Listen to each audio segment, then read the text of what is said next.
Lorsqu'une vieille femme solitaire d'un paisible village de la région de Chéa recueillit un étrange chaton errant, personne n'y prêta attention. Les mois passèrent, et les gens commencèrent à remarquer que quelque chose clochait chez l'animal. Il grandissait trop vite et avait une apparence inhabituelle. Une nuit, le silence du village fut brisé par des cris terrifiants provenant de la maison de la vieille dame. En accourant, les voisins s'arrêtèrent net, stupéfaits par ce qu'ils voyaient. Personne ne pouvait croire ce qui se passait. Dans un petit village de la région de Chéa vivait une vieille dame que tout le monde appelait simplement Mamie.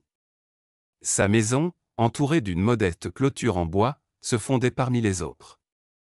Mais derrière cette façade ordinaire se cachait un monde extraordinaire peuplé de ronrons et de miaulements.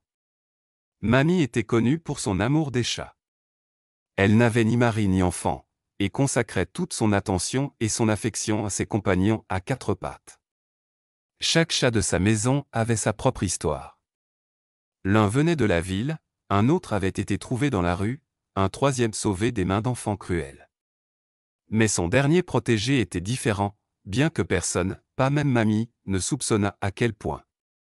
L'histoire commença un jour d'automne, alors que Mamie revenait de chez une amie de la grande ville, portant un sac lourd rempli de provisions introuvables au village. Elle se rata vers la gare lorsqu'un jeune chat, attiré par l'odeur de nourriture, se mit à la suivre. L'animal affamé avançait à ses côtés, miaulant tristement et la regardant dans les yeux. Le cœur de Mamie se serra. Elle ne pouvait pas abandonner cette pauvre créature à son sort. Elle sortit un morceau de saucisse de son sac et le lui donna, mais même après cela, le chat continua de la suivre, comme s'il avait compris qu'il avait trouvé son foyer. Ainsi, en plus de ses courses, Mamie ramena un nouveau résident au village. Au début, ce nouvel animal semblait être un chat ordinaire, bien que légèrement sauvage. Il se méfiait des gens, sauf de Mamie, et préférait rester dans l'ombre. Mais très vite, il devint évident que ce chat était différent. Il grandissait bien plus vite que les autres chats domestiques et dépassa bientôt tous ses compagnons félins en taille. Les voisins, intrigués, suggérèrent que Mamie avait sans le savoir recueilli un chaton Maine Coon, une des plus grandes races de chats domestiques. Mamie se réjouit de cette idée, n'ayant jamais eu de chat de race. Elle nomma le nouvel arrivant Vazel, ou simplement Vasia, sans se douter que ce nom ne convenait pas du tout à sa véritable nature. Les mois passèrent, et Vasia continuait à grandir et à changer. Son pelage s'épaississait et prenait une teinte étrange. Ses oreilles semblaient plus petites que celles des chats ordinaires, et ses yeux brillaient d'un éclat sauvage. Mamie attribuait ces particularités à sa race, mais les voisins commencèrent à chuchoter que quelque chose n'allait pas avec ce chat. Les autres chats de la maison étaient au départ méfiants envers Vasia, il était trop grand et trop sauvage à leur goût, mais petit à petit, ils s'habituèrent à sa présence, tout en gardant leur distance. Vasia, lui, semblait les ignorer, préférant la solitude ou la compagnie de Mamie. L'automne dans cette région est une période agitée. Avec le froid arrivaient des visiteurs indésirables, les voleurs de métaux. Ces gens attendaient le départ des résidents estivaux pour la ville, puis, la nuit, s'introduisaient dans les maisons vides pour y voler casseroles en aluminium et objets de valeur. En général, ils évitaient les habitants à l'année, par peur de représailles. Mais cette nuit-là, tout changea. Le fils adulte d'un voisin de Mamie, sans emploi depuis longtemps et survivant de petits boulots, lui rendit visite.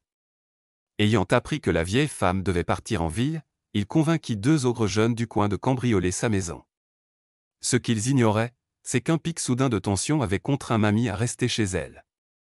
En pleine nuit, alors que tout le village dormait, les trois intrus s'introduisirent par une fenêtre. Ils se séparèrent, l'un alla à la cuisine, l'autre au salon, le troisième dans la chambre. Leurs pas réveillèrent Mamie, qui, voyant un inconnu dans sa chambre, poussa un cri de terreur. C'est alors qu'un événement incroyable se produisit. Une ombre immense traversa la pièce et se jeta sur le cambrioleur. Vasia, jusque-là si calme et même paresseux, se transforma en une véritable bête sauvage. Ses griffes et ses crocs s'enfoncèrent dans le visage de l'intrus, qui hurla de douleur et d'effroi. Les deux autres accoururent en entendant les cris.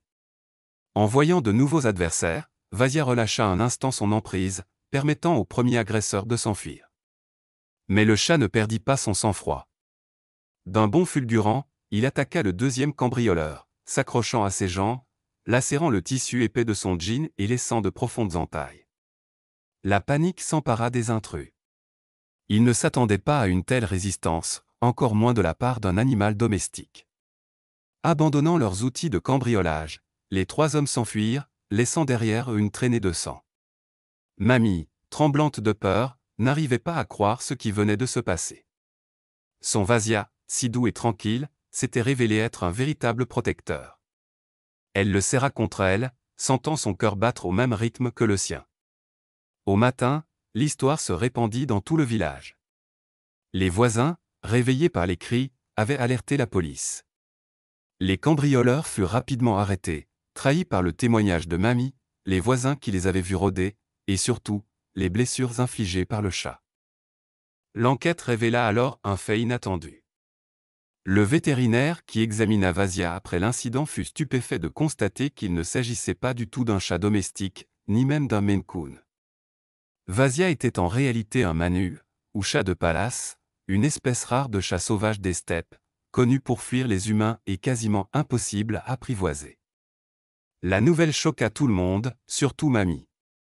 Comment un manu avait-il atterri en pleine ville? Comment avait-elle réussi à le domestiquer, alors que même les zoologues expérimentés considèrent cela comme presque impossible? Ces questions restèrent sans réponse.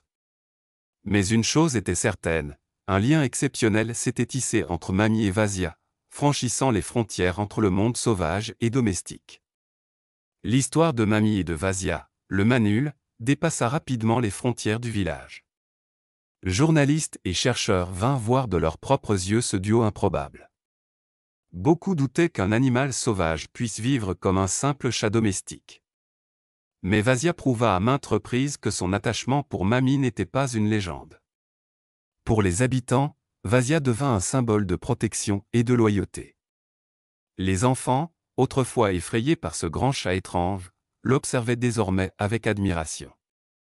Les adultes traitèrent Mamie avec un respect encore plus grand, comprenant que sa bonté et son amour avaient réussi à apprivoiser une créature sauvage. Les années passèrent, mais Vasia resta le fidèle compagnon de Mamie. Il se montrait toujours méfiant envers les étrangers, mais faisait preuve d'une tendresse remarquable envers elle. Chaque soir, il se blottissait à côté de son fauteuil, comme pour monter la garde pendant son sommeil. Et chaque matin, il l'attendait sur le seuil lorsqu'elle sortait nourrir les autres chats. Cette histoire devint une légende transmise de bouche à oreille. Elle nous rappelle que parfois, une rencontre inattendue peut bouleverser une vie et que la vraie bonté trouve toujours une réponse, même si elle vient de la source la plus improbable. Dans un petit village de la région de Shea, la nature sauvage et la tendresse humaine se sont unies, formant un lien que beaucoup croyaient impossible, mais qui a prouvé que l'amour et la loyauté ne connaissent pas de frontières.